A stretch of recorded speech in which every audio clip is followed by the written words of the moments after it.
So, Great Expectations imprisoned.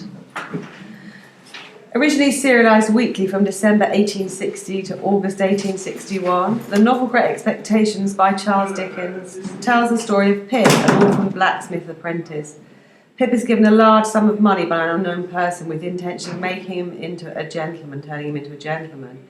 In this extract, Pip is waiting to see the lawyer, Mr. Jaggers, who will be in charge of dishing out the money over a period of years. He will hand over the first instalment of Pip's money.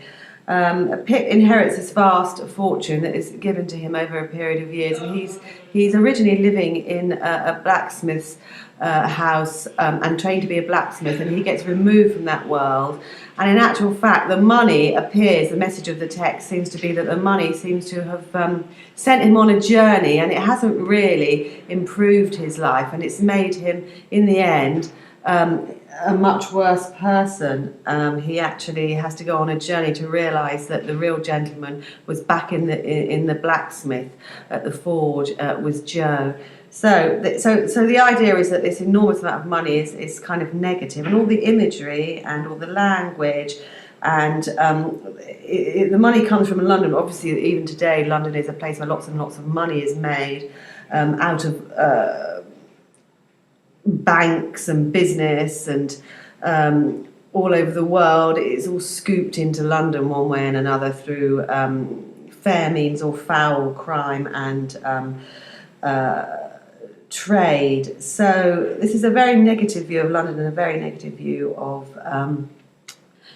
a lawyer, and also a very, very negative view. You know, it gives us a very negative tone, a very dismal tone. So here we go. Mr. Jagger's room was lighted by a skylight only, and a most dismal place. Note the word dismal. The skylight eccentrically pitched, which is a bit madly pitched, or madly positioned at a strained angle, eccentrically pitched like a broken head. So first of all, you know, the skylight is like a broken head, and the distorted adjoining houses look as if they had twisted themselves to peep down at me through it. So the world that Pip is looking at here, it seems to be very distorted and bad. The distorted adjoining houses look as if they had twisted themselves to peep down at me through it. There were not so many papers about as I should have expected to see, and there were some odd objects about that I should not have expected to see, such as an old rusty pistol, a sword and a scabbard, several strange-looking boxes and packages, and two dreadful casts on a shelf with faces peculiarly swollen and twitchy about the nose. So he's in this lawyer's office, and it's full of, it seems to be weapons, and these are casts of people who've been hung. And the casts of people who've been killed on the gallows, on the hangman's noose. Pretty grim. So this is a very negative picture of, very negative description, really, of dead people's heads. Mr. Jagger's own high-backed chair was of deadly black horsehair, so deadly black horsehair, with rows of brass nails around it, like a coffin. Note the image, like a coffin. And I fancied I could see how he leaned back in it and bit his forefinger at the clients. The room was but small, and the clients seemed to have had the habit of backing up against the wall. The wall, especially opposite to Mr. Jagger's chair, being greasy with shoulders. So somehow or other, he seems to be dealing with criminals, Mr. Jaggers, and they're backing against the wall because they're dirty, and they're making the whole of the wall very greasy. Very unpleasant, isn't it, this description? So the language is very, very descriptive. You've got words like greasy, deadly, strange, dreadful, dismal, like a broken head, distorted. So Pip is feeling very disturbed. And the world that he's looking at seems to be particularly disturbed as well.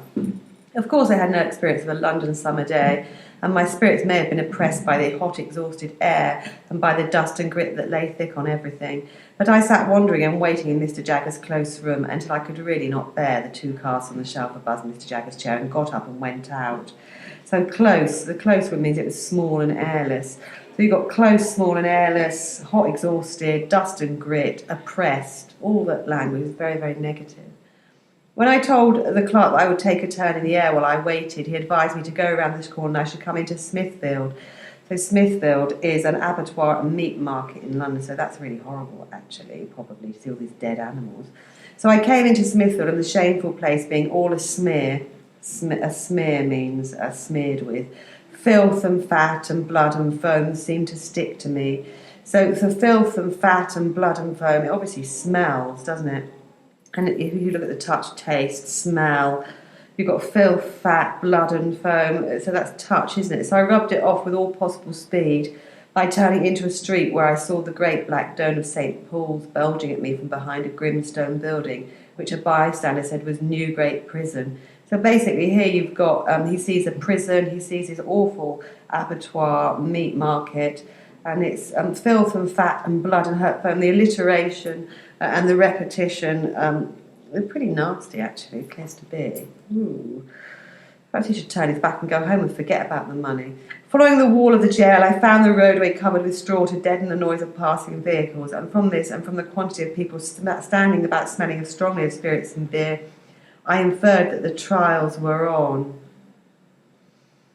So basically, he's gone to Newgate prison. It's where they decide whether they're going to hang people or not.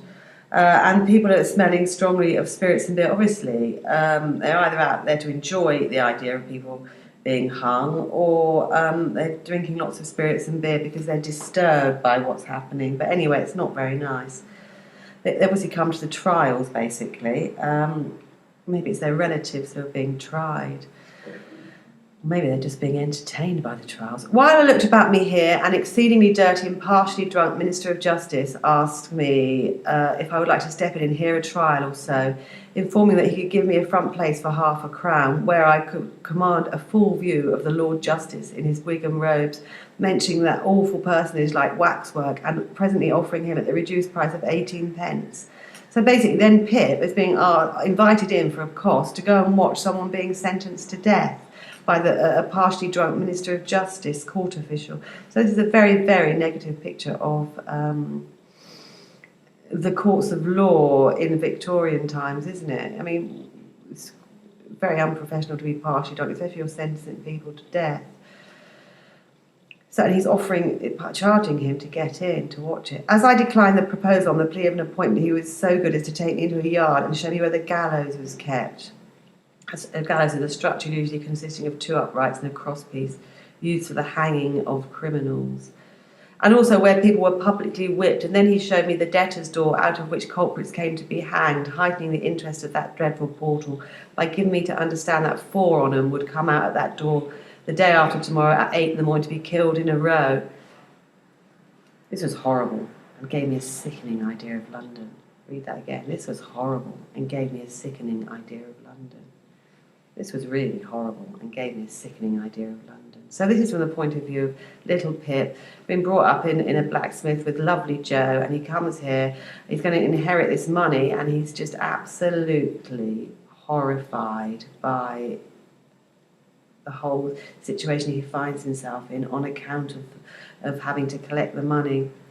So this was horrible and gave me a sickening idea of London, the more so as the Lord Chief's proprietor wore, the proprietor means owner of a business, and more so as the Lord Chief's proprietor wore, from his hat down to his boots and up again to his pocket handkerchief inclusive, mildewed clothes.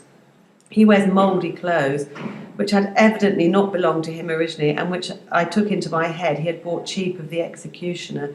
So the Lord Chief Justice proprietor, which I suppose is the hangman, is wearing clothes that are taken directly from the murdered people who've been hung for crimes. Crimes such as stealing loaves of bread, or getting involved in fraud, or later on in the book, someone is sent over to Australia and he's really sad and he returns, and so he then gets hung for returning from Australia because he got involved in some crime and he was exiled for life to Australia. So a very, very harsh time.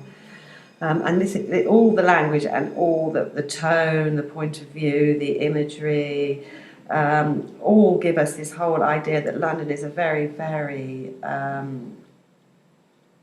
negative, a powerfully distorted, oppressive, dirty, corrupt place.